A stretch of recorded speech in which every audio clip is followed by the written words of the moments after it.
All right, welcome back.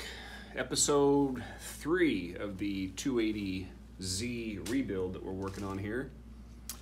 It's been a few weeks, so what have we been working on? Let me think.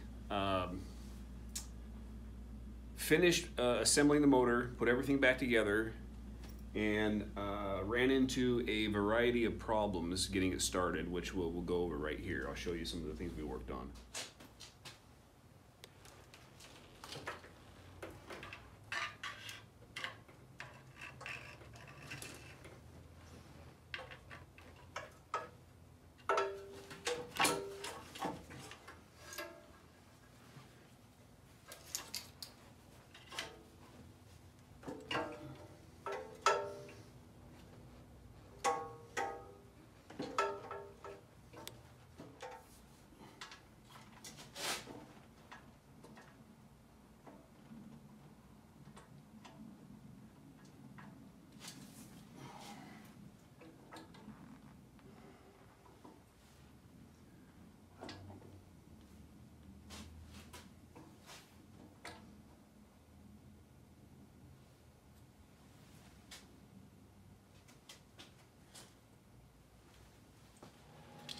All right, we're fixing the radiator here. You'll often find that these solder joints come undone. This is the frame that attaches to the car. And often they're done. I already fixed this one over here, but most cars that I get, it seems like this is a trend. Very easy to fix. Just wire brush any debris off of both those surfaces. And then we're gonna heat this up a little bit and put some more solder in between it, and it'll be fine.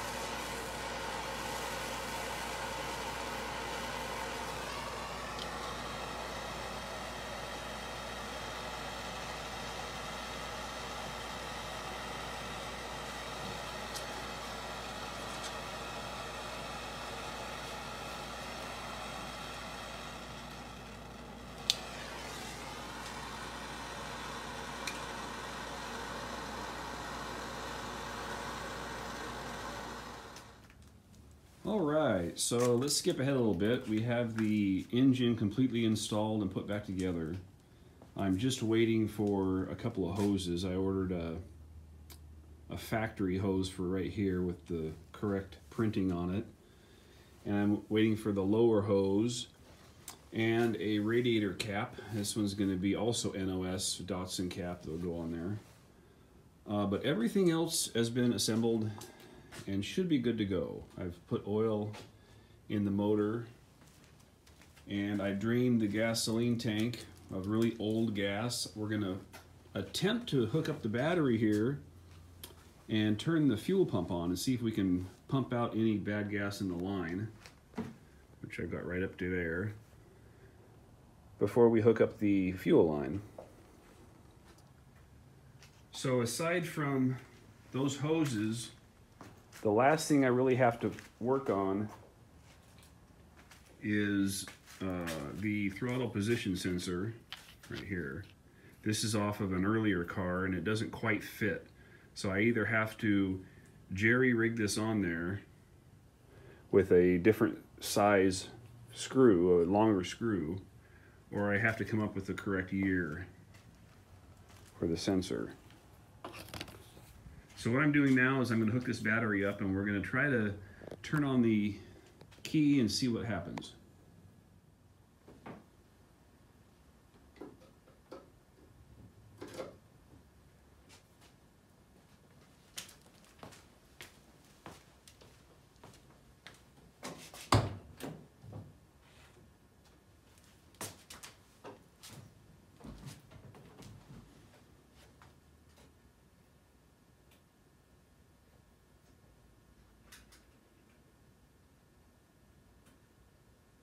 Tried to turn the motor over and was not getting any spark. So I started diagnosing the spark situation. You pull out a spark plug wire, you put it up to the block, you try to start it, no spark, right? So I backtracked and I went all the way back to the key switch, the ignition switch. And in fact, the key tumblers were worn out or rusted up or something, so I replaced the tumblers and I replaced the switch. Went on down the line and discovered that the ignition and accessories relays were both bad. They were rusted out and not working. Went further down the line and found out that the coil and the distributor pickup were bad and the fuel pump was bad. So I had a list of things I had to buy and replace just to get the thing to have spark and to turn over. All right, so we're taking a look at the ignition relay here. It's a double relay. One controls the ignition, one controls the accessories. Your first click on the key is your accessories, which turns on like your rear defroster, your radio, your couple odds and ends. And then the second one turns on the power to the coil and your dash lights and all that, your instruments, all your gauges. And then there is no relay for the starter. They just run a hot lead right through the key to the solenoid on the starter, which was kind of surprising. So I looked at this and it's pretty corroded and wasn't working. I put some power to it and the contacts weren't working. So there is a replacement. This is a newer double relay that plugs right into the pigtail, and your ground right here. And we'll put that up in the car right now and we're gonna see if this thing works. So the key wasn't working on this car and I discovered that the original tumbler lock was very stiff and you had to jiggle the key quite a bit to get it to turn. The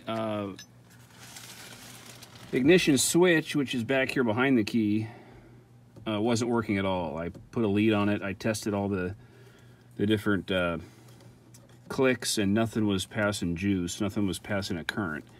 So it was completely shot too. So we got a new lock assembly that I installed. We got a new ignition switch here. And then on the other side over there, we got a new ignition relay. So now we should be back in business. The last thing we have to do is install the new fuel pump, because I've read that if you let these fuel pumps sit for more than a few years, they have a tendency to go bad on you. So that's going to be next.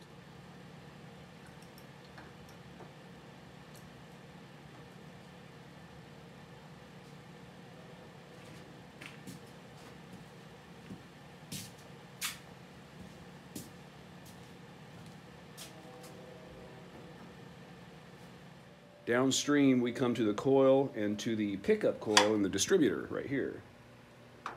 Coil was testing out of spec. Now, I don't know 100% if it wouldn't work at all, but the specs, the numbers were low. So we bought a new coil, and the coil pickup, or the distributor pickup, I should say, the original, was bad. You can test that just by the resistance in the line. Supposed to be 650 to 900, something like that, and this wasn't getting any resistance, or it was infinite resistance, whatever it was.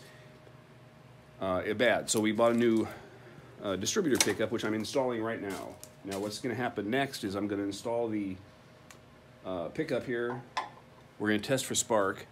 I'm hoping that the computer, what would that be, the engine management computer, whatever they call this thing, isn't bad. And the last thing it could be would be perhaps a... Oh, I'm sorry, I missed the fuel pump. The fuel pump was bad. It had been sitting for so long that it had seized up. You turn the key into start position, it wasn't kicking on. So we replaced the fuel pump. So there is not much more that can be wrong with this ignition system to get the car started. It feels like the car was either hit by a bolt of lightning at some point in its history, or it was submerged under salt water, because I don't know why everything from the key all the way to the distributor would be bad. I mean, every component. It's kind of strange. But we've replaced all those. I didn't really film any of that because we wanted to get it done, and it's been cold out here. So next we're going to install this pickup. We're going to test for spark and see if the car will start.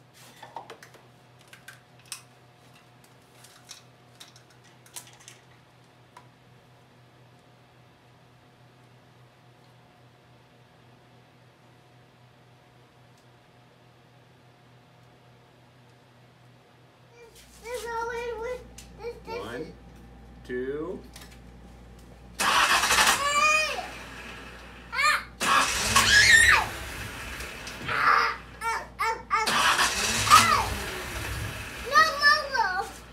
Well, it did start up easily.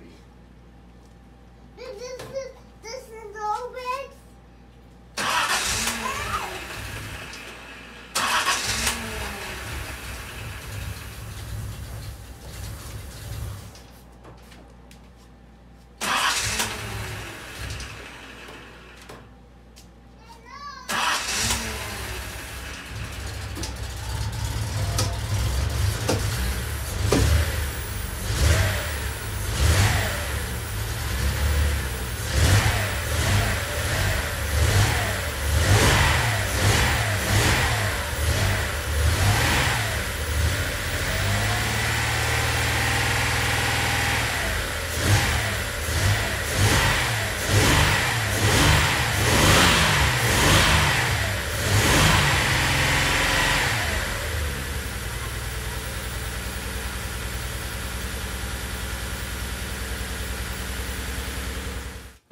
So I adjusted the timing a bit. It was off. It's set to 10 degrees before top dead center now. And I also discovered that the cold start air valve was bad. This is the original one, and it's closed. It's supposed to be open. It allows more air to run in past the throttle body during cold, and then once it warms up after a couple minutes, this shuts, and so all your air is going through the throttle body. So I had another one to put it on, and the engine works fine now.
So, engine works great. We're going to take it for a test drive this week.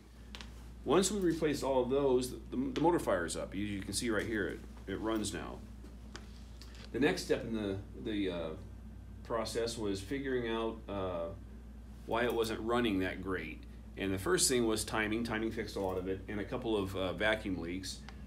I started searching vacuum leaks and found several of the vacuum lines that were broken and worn out, or in some cases the vacuum pods, for example, in the distributor and in the charcoal canister, were both bad. So I pulled the distributor back out and found that the distributor's vacuum pod was shot, and also the vacuum advance was just frozen in one spot. It's very difficult to move it. So we did some research and found out that just buying a rebuilt distributor was cheaper and a little easier than trying to rebuild this distributor. So I've searched down, found a new distributor rebuilt. That's on its way. That's the next thing we're going to install. So after we get the motor tuned up and worked out, I'm going to transition back into the interior and fix a few things that I bypassed when I was putting the car together, such as the vacuum lines that go to the heating and air conditioning. And we'll have to hunt those down and repair a couple of lines. So there you have it. We're very close to taking this car on a test run. I have my original 78 license plates. The car's been registered, and we'll get some insurance tuned up here this week. And the next sunny day we have, we're going to run this around the block and see how it drives. We will keep you posted. Thanks for tuning in.